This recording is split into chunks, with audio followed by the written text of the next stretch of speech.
ناظرین، اسلامی تاریخ کے اوراق میں کچھ ایسی شخصیات گزری ہیں جن کے تذکرے سے دل لرز اٹھتے ہیں، آنکھیں اشکبار ہو جاتی ہیں، اور امت مسلمہ صدیوں سے جن کے مظالم کے بوجھ تلے کراہتی رہی ہیں، انہی میں سے ایک بدنامی زمانہ نام یزید بن معاویہ کا ہے۔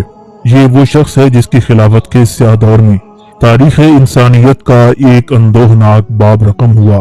نواسۂ رسول سید الشہداء حضرت امام حسین علیہ السلام اور ان کے اہل بیت کو کربلا کے میدان میں بے دردی سے شہید کر دیا گیا۔ یزید ہی تھا جس کے حکم پر مدینہ منورہ جیسی مقدس بستی پر لشکر چڑھایا گیا اور وہاں عزتیں پامال کی گئیں، خون کی ندیاں بہائی گئیں۔ یہی نہیں، اس کے عہد حکومت میں خانہ کعبہ، اللہ کا گھر، آگ کے شعلوں میں لپٹ گیا، جس سے پوری امت کا دل جھلس گیا۔ لیکن سوال یہ ہے کہ کیا ظلم کی اس بھیانک داستان کا کوئی انجام ہوا؟ کیا یزید کو اس دنیا میں کوئی سزا ملی؟ کیا اس کی موت بھی عام لوگوں کی طرح پرامن تھی، یا کوئی عذاب، کوئی دردناک انجام اس کا منتظر تھا؟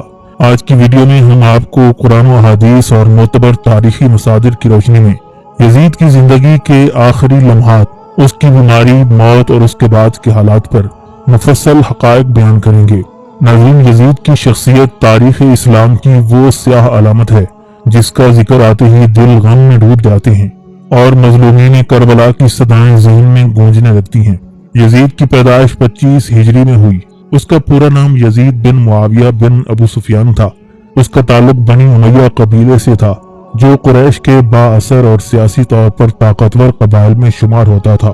اس کے والد حضرت امیر معاویہ رضی اللہ تعالیٰ عنہ صحابہ کرام کے دور کے نمایاں حکمرانوں میں شامل تھے۔ انہوں نے اپنے اقتدار کو استحکام بخشنے کے لیے خلافت کو موروثی بنانے کا آغاز کرتے ہوئے اپنے بیٹے یزید کو اپنی حیات میں ہی ولی عہد مقرر کر دیا، جس فیصلے نے تاریخ اسلام کا دھارا ہمیشہ کے لیے بدل دیا۔ یہی وہ فیصلہ تھا جس نے اسلامی تاریخ میں وراثتی خلافت کے سلسلے کا آغاز کیا، ایک ایسا نظام جس پر اس وقت کے جلیل القدر صحابہ کرام اور اہل بیت اطہار کو شدید تحفظات تھے۔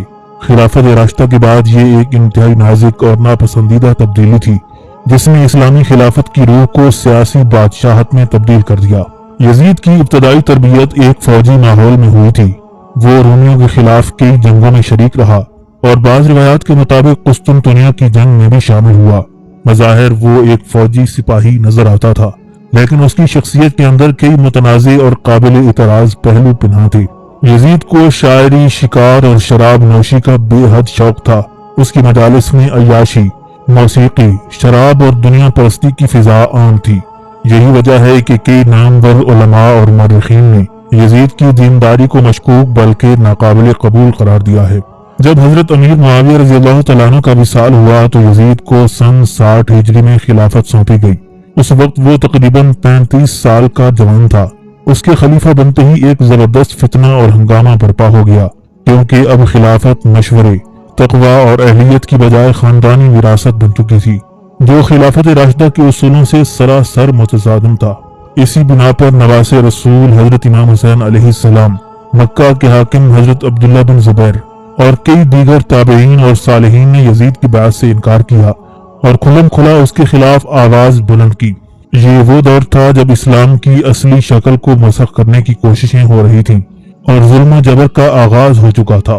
یزید کی حکومت اگرچہ صرف 3 سال پر محیط رہی، لیکن انہی 3 برسوں میں ایسے 3 ہولناک واقعات پیش آئے جنہوں نے اس کے نام کو تاریخ کے صفحات میں ہمیشہ کے لیے سیاہ حروف سے لکھوا دیا۔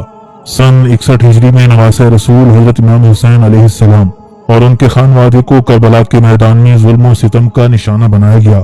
انہیں 3 دن کا پیاسا رکھ کر شہید کر دیا گیا۔ یہ واقعہ قیامت تک کے لیے انسانیت، شجاعت اور حق و باطل کی پہچان بن گیا۔ پھر حرہ کا واقعہ پیش آیا جب مدینہ منورہ جیسے پاکیزہ شہر پر یزید کے حکم پر لشکر کشی کی گئی، مسجد نبوی کی حرمت پامال ہوئی اور ہزاروں صحابہ، تابعین اور اہل مدینہ کی عزتیں اور جانیں قربان ہوں۔ پھر یزیدی افواج نے مکہ مکرمہ پر حملہ کیا اور خانہ کعبہ کو آگ لگا دی گئی۔ یہ اسلام کے سب سے مقدس مقام کی بے حرمتی تھی جس پر آج تک امت کا دل رنجیدہ ہے۔ یہ وہ خوفناک سانحات تھے جنہوں نے یزید کو صرف ایک حکمران ہی نہیں بلکہ ظالم، فاسق اور فاجر کی حیثیت دے دی۔ عوام الناس میں اس کے خلاف نفرت بڑھتی گئی اور مورخین نے اس کے دور کو فساد، جبر اور ظلم کا استعارہ بنا کر پیش کیا۔ یزید کا خلیفہ بننا امت مسلمہ کے لیے صرف سیاسی تبدیلی نہیں تھا، بلکہ یہ ایک ایسا نقطہ انحراف تھا جہاں سے اسلامی خلافت کی اصل روح کو زوال کا سامنا ہوا اور قیادت کی بنیاد شخصی مفادات اور خاندانی تسلسل پر رکھ دی گئی۔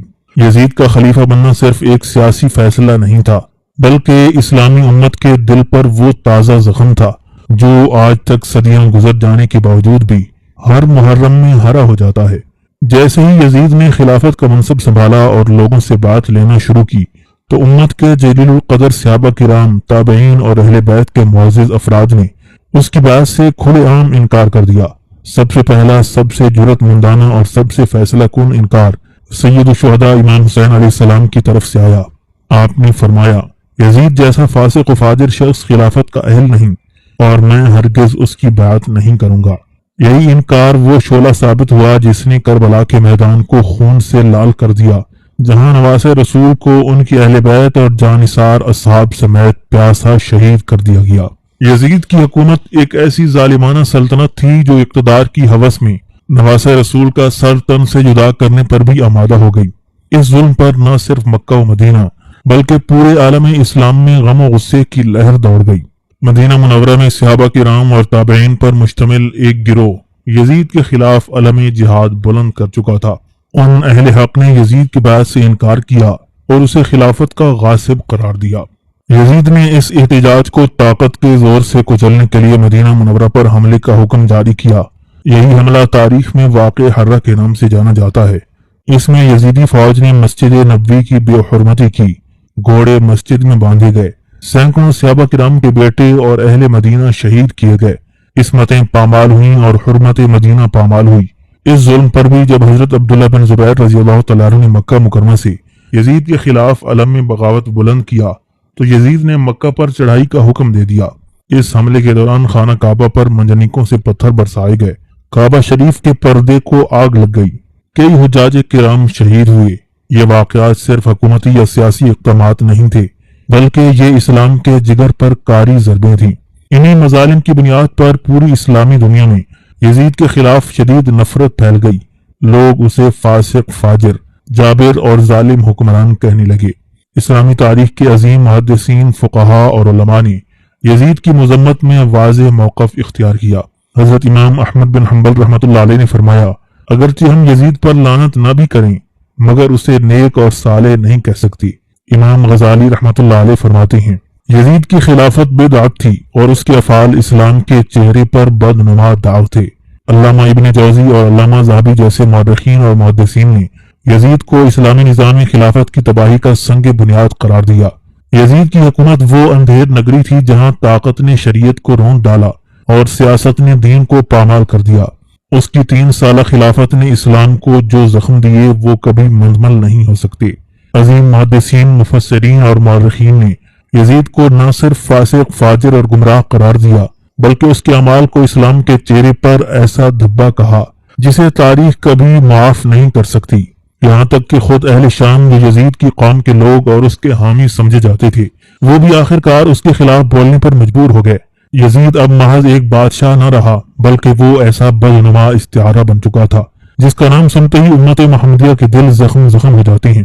اب سوال یہ ہے کہ کیا ایسا ظالم شخص کبھی چین و سکون سے مر سکتا ہے؟ کیا اس پر اللہ کا کوئی عذاب نازل نہیں ہوا؟ کیا اس کی موت بھی عام انسانوں کی طرح تھی یا وہ بھی دنیا کے باقی جابر حکمرانوں کی طرح خاموشی سے دفن ہو گیا؟ یزید کی حکومت کا اختتام بھی اس کے مظالم کی طرح ہولناک تھا۔ اسلامی مورخین کے مطابق یزید کی موت کے بارے میں مختلف روایات پائی جاتی ہیں۔ بعض اسے طبی موت قرار دیتے ہیں تو بعض اسے اللہ کی طرف سے عذاب کا نتیجہ بتاتی ہیں۔ پہلی اور سب سے معتبر روایت جو سب سے زیادہ معروف اور مستند مانی جاتی ہے، اس کے مطابق یزید کی موت 64 ہجری میں شام کے علاقے حواران کے قریب ایک مقام پر ہوئی۔ اس وقت وہ محض 38 یا 39 سال کا تھا۔ وہ ایک نامعلوم بیماری میں مبتلا ہوا جس نے اسے اندر سے کھوکھلا کر دیا۔ بعض مورخین کے مطابق یہ بیماری آنتوں کی سوزش یا دماغی خرابی تھی۔ وہ تقریباً 15 سے 20 دن تک شدید تکلیف میں مبتلا رہا اور تڑپتے ہوئے جہنم واصل ہو گیا۔ دوسری روایت کے مطابق کچھ محدثین اور مورخین کا کہنا ہے کہ یزید کی موت صرف ایک بیماری کا نتیجہ نہیں تھی بلکہ وہ اللہ کے غضب کا شکار ہوا۔ ان کے مطابق یزید کی موت سے چند دن قبل اس کا چہرہ سیاہ پڑ گیا، ناک گلنا شروع ہو گئی، چہرے سے شدید بدبو اٹھنے لگی، کوئی اس کے قریب نہیں جا سکتا تھا اور وہ ذلت اور عذاب کی حالت میں مرا۔ علماء فرماتے ہیں کہ یہ تمام علامات اللہ کی عذاب کی صورتیں تھیں اور اللہ نے اسے دنیا میں ہی ذلت امیز انجام دیا۔ یزید کا انجام ہمیں یہ سبق دیتا ہے کہ ظلم خواہ کتنا ہی طاقتور کیوں نہ ہو، مگر انجام کار اس کا ٹھکانہ رسوائی، ذلت اور عذاب ہی ہوتا ہے۔ اسلامی تاریخ میں یزید کی موت نہ کسی فاتح کی موت تھی، نہ کسی صالح بادشاہ کی رخصتی، بلکہ یہ ایک ایسے جابر حکمران کا زوال تھا جو نواسہ رسول کا قاتل، حرمین شریفین کی بے حرمتی کرنے والا اور امت محمدیہ کو رلانے والا شخص تھا۔ علامہ امام سیوطی اپنی مشہور کتاب تاریخ الخلفاء میں تحریر فرماتے ہیں کہ جب یزید ہلاک ہوا تو اس کے جسم سے اتنی شدید بدبو اٹھنے لگی کہ لوگ دفن کے وقت اس کے قریب جانے سے گریز کرنے لگے۔ کہا جاتا ہے کہ اس کی لاش کئی دنوں تک زمین پر پڑی رہی کیونکہ اسے کوئی دفن کرنے کی ہمت نہیں کر پا رہا تھا۔ اس کے ساتھ عوامی حلقوں میں ایک عجیب و غریب لیکن مشہور روایت بھی پائی جاتی ہے، وہ یہ کہ یزید کی موت کے چند دن بعد اس کی قبر پھٹ گئی اور لوگوں نے دیکھا کہ ایک سیاہ سانپ اس کی ناک اور آنکھ سے باہر نکل رہا تھا۔ اگرچہ یہ روایت مستند نہیں اور محدثین نے اسے ضعیف اور من گھڑت قرار دیا ہے، لیکن بہت سے صوفیاء، ذاکرین اور عوامی مجالس میں اسے عبرت اور نصیحت کے طور پر بیان کیا جاتا ہے۔ اسی طرح ایک اور روایت بھی مشہور ہے جس کے مطابق یزید کی قبر سے آگ کے شعلے نکلتے دیکھے گئے اور لوگ قبر کے قریب جانے سے ڈرتے تھے۔ یہ بھی غیر مستند روایت ہے، لیکن صوفیانہ مکتب فکر میں اسے اللہ کے عذاب کی علامت کے طور پر یاد کیا جاتا ہے۔ ایک بات پر مورخین اور اہل علم کا اتفاق ہے کہ یزید کا انجام ذلت امیز اور عبرتناک تھا۔ نہ اس کی سلطنت باقی رہی، نہ عزت، نہ دین اور نہ ہی اس کا کوئی نیک ورثہ۔ اس کا بیٹا معاویہ بن یزید جو صرف 21 سال کا کمزور مزاج نوجوان تھا، خلافت کے منصب پر بیٹھا، لیکن صرف 3 ماہ بعد ہی اس نے دستبرداری اختیار کر لی، اور جب اس نے خلافت سے کنارہ کشی اختیار کی تو اس نے کھل کر اعلان کیا، میرے باپ یزید نے ظلم کیا، میں ان کے راستے پر نہیں چلوں گا۔ یہ اعلان صرف خلافت سے علیحدگی نہیں تھا، بلکہ اپنے باپ کی طرف سے کیے گئے ظلم کا انکار تھا۔ معاویہ بن یزید نے نہ صرف اقتدار چھوڑا، یزید کی موت صرف ایک کسی بادشاہ کی موت نہیں تھی، بلکہ یہ اللہ کی طرف سے ایک واضح پیغام تھا کہ چاہے کوئی کتنا ہی طاقتور کیوں نہ ہو، ظالم کا انجام عبرتناک اور ذلت امیز ہوتا ہے۔ اللہ کی گرفت دیر سے صحیح مگر یقینی ہوتی ہے۔ یزید کی ہلاکت کے بعد بنو امیہ کی سلطنت شدید بحران کا شکار ہو گئی، خلافت کمزور ہو گئی، عالم اسلام میں سخت مذہبی اور سیاسی خلا پیدا ہو گیا اور عوام میں ایک زبردست بے چینی نے جنم لیا۔ یہ وہ لمحہ تھا جہاں یزید کی 3 سالہ حکومت کا ظلم اور اس کا خوفناک انجام امت مسلمہ کو یہ سبق دے گیا کہ طاقت خون سے قائم ہو سکتی ہے مگر باقی نہیں رہ سکتی۔ یزید کے بعد جب اس کا بیٹا معاویہ بن یزید خلافت کے تخت پر بٹھایا گیا تو وہ محض 40 دن یا بعض روایات کے مطابق 3 ماہ تک برائے نام حکمران رہا۔ وہ ایک کمزور مزاج، نیک دل اور دیندار نوجوان تھا جس کے دل میں اللہ کا خوف باقی تھا۔ ایک روز منبر پر خطبہ دیتے ہوئے اس نے پورے عالم اسلام کو حیران کر دیا۔ اس نے انتہائی صاف اور جرأت مندانہ انداز میں کہا، میرے والد یزید خلافت کا حق ادا نہ کر سکے، میں خود کو اس منصب کا اہل نہیں سمجھتا اور نہ ہی میں ان کے گناہوں میں شریک ہونا چاہتا ہوں۔ یہ اعلان سن کر لوگ دنگ رہ گئے۔ اس کے بعد معاویہ بن یزید نے رضاکارانہ طور پر خلافت سے دستبرداری اختیار کر لی، پھر چند دن بعد اسے زہر دے کر قتل کر دیا گیا۔ اس اعلان دستبرداری کے ساتھ ہی بنو امیہ کی خلافت عارضی طور پر معطل ہو گئی۔ شام اور دمشق میں اموی خاندان کے سردار، سیاستدان اور فوجی افسران اکٹھے ہو کر نئی خلافت کے لیے مشاورت کرنے لگے، مگر کوئی بھی اس ذمہ داری کو اٹھانے پر آمادہ نہ ہوا۔ بنو امیہ کی طاقت اب کمزور ہو چکی تھی اور خلافت ایک نئے دور کے سنگ میل پر آ کھڑی ہوئی تھی۔ اس وقت اسلامی دنیا کے 3 بڑے سیاسی اور مذہبی مراکز بن چکے تھے۔ نمبر 1 مدینہ منورہ، جہاں اہل بیت اور جلیل القدر تابعین موجود تھے۔ نمبر 2 مکہ مکرمہ، جہاں حضرت عبداللہ بن زبیر رضی اللہ تعالیٰ عنہ نے خلافت کا باقاعدہ اعلان کر دیا تھا۔ نمبر 3 شام، جہاں بنو امیہ کا اثر و رسوخ کم ہوتا جا رہا تھا۔ یزید کی موت کے بعد سب سے بڑا فائدہ حضرت عبداللہ بن زبیر رضی اللہ تعالیٰ عنہ کو ہوا۔ انہوں نے مکہ مکرمہ میں خلافت کا اعلان کیا اور جلد ہی بڑے بڑے صحابہ کرام اور تابعین نے ان کی بیعت کر لی۔ پورا حجاز، یمن، عراق، خراسان اور مصر ان کے ساتھ شامل ہو گئے۔ اس طرح حضرت عبداللہ بن زبیر رضی اللہ تعالیٰ عنہ کو امت کی اکثریتی حمایت حاصل ہو گئی، جبکہ بنو امیہ اب صرف شام اور کچھ قریبی علاقوں تک محدود ہو کر رہ گئے۔ اسلامی خلافت اب دو متوازی حصوں میں تقسیم ہو چکی تھی۔ ایک طرف عبداللہ بن زبیر جنہیں عوام، علماء اور صحابہ کرام کی مکمل حمایت حاصل تھی، اور دوسری طرف بنو امیہ جنہوں نے بعد میں مروان بن حکم کو خلافت کے لیے منتخب کر کے اپنی حکومت بچانے کی کوشش کی تھی۔ یہ تقسیم رفتہ رفتہ اسلامی خلافت کو داخلی خانہ جنگی کی طرف لے گئی۔ بعد میں مورخین نے اس انتشار کو فتنہ ثانیہ یعنی دوسرا عظیم فتنے کا نام دیا، وہ دور جس میں امت مسلمہ کا اتحاد ٹوٹ گیا اور امت اندرونی تصادم، اقتدار کی کشمکش اور فکری خلفشار کا شکار ہو گئی۔ یہ وہ نازک موڑ تھا جہاں خلافت راشدہ کی روشنی بجھنے لگی اور سیاسی مفادات، خاندانی اقتدار اور طاقت کی جنگ نے امت کے دل زخمی کر دیے۔ یزید کا دور حکومت ختم ہو چکا تھا، لیکن اس کے 3 سالہ اقتدار کے وہ المناک مظالم، کربلا کا خون، واقعہ حرہ کی تباہی اور خانہ کعبہ کی بے حرمتی پوری امت مسلمہ کی روح پر ایسا زخم لگا چکے تھی جو آج بھی ہرا ہے۔ اس کے بعد علماء، صحابہ کرام، تابعین اور صلحاء سب نے سیاست کے میدان سے بیزاری اور گریز کا اعلان کر دیا، کیونکہ وہ دیکھ چکے تھے کہ جب حکومت ظالم، فاسق اور بے خدا کے ہاتھ میں ہو تو دین کے نام پر بھی فساد ہوتا ہے۔